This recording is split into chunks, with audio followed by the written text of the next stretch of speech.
జాతకంలో మోక్షం. అసలు మనకి ఈ జన్మలో మోక్షం కలిగి మరో జన్మ లేకుండా ఉంటుందా లేదా అనే విషయం మన జాతకంలో స్పష్టంగా తెలుస్తుంది. ఎలా తెలుస్తుంది అంటే, ఇది సపోజ్ మీ లగ్నం అనుకోండి. లగ్నం నుండి మనం పంచమ స్థానాన్ని మంత్రబలం లేదా మంత్రస్థానం అంటాం. అంటే మనకి ఉపదేశం వచ్చిన మంత్రం ఎంతవరకు పనిచేస్తుంది, మనం జపించిన మంత్రానికి ఒక తగిన ఫలితం దక్కుతుందా లేదా అనేది పంచమ స్థానం చెప్తుంది. అలాగే 9వ స్థానాన్ని పూర్వజన్మ కర్మ లేదా పూర్వకర్మ వీటి గురించి చెప్పే స్థానం 9వ స్థానం అనమాట.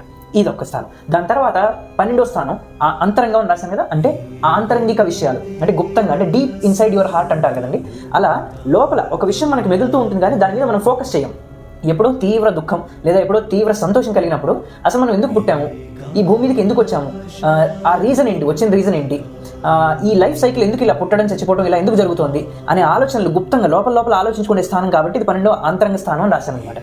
ఎప్పుడైతే జాతకంలో, ఎవరి జాతకంలో అయినా సరే, పంచమంతో కానీ, నవమ స్థానంతో కానీ, లేదా 12వ స్థానంతో కానీ గురుగ్రహం మరియు కేతుగ్రహం ఈ రెండిటి యొక్క కాంబినేషన్ 5లో కానీ, 9తో కానీ, లేదా 12తో కానీ వస్తే, గురుకేతులు 2 వచ్చినా పర్వాలేదు, లేదా గురు ఒక్కడొచ్చినా కేతు ఒక్కడొచ్చినా పర్వాలేదు, వీటి యొక్క connection 5th house, 9th house, 12th హౌస్కి వచ్చినప్పుడు ఆ వ్యక్తి మోక్షం పొందుతాడు అనేది మన రీసెర్చ్ చెబుతోంది.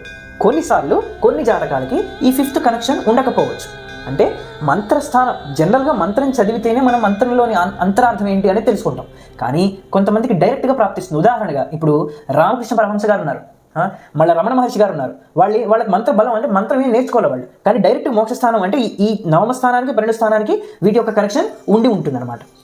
ఇప్పుడు నేను చెప్పిన గురు కేతు కాంబినేషన్ మీ జాతకంలో 5కి కానీ, 9కి కానీ, 12కి కానీ లేకపోయినా మీకు మోక్షం రాదు అని మాత్రం అనుకోకండి. ఎందుకంటే దానికి చాలా డీప్ వివరణ ఉందన్నమాట. అంటే డైరెక్ట్ కనెక్షన్ కొన్నిసార్లు 5వ స్థానానికి, 9వ స్థానానికి, 12వ స్థానానికి డైరెక్ట్ కనెక్షన్ రాకపోవచ్చు గురుకేతులది. కానీ ఆ నక్షత్రాలకి, అంటే వాటి యొక్క గ్రహ నక్షత్రాల్లో గురుకేతులు సంచరించినా కూడా మోక్షం కలుగుతుంది అనేది మన శాస్త్రం చెప్పిందనమాట.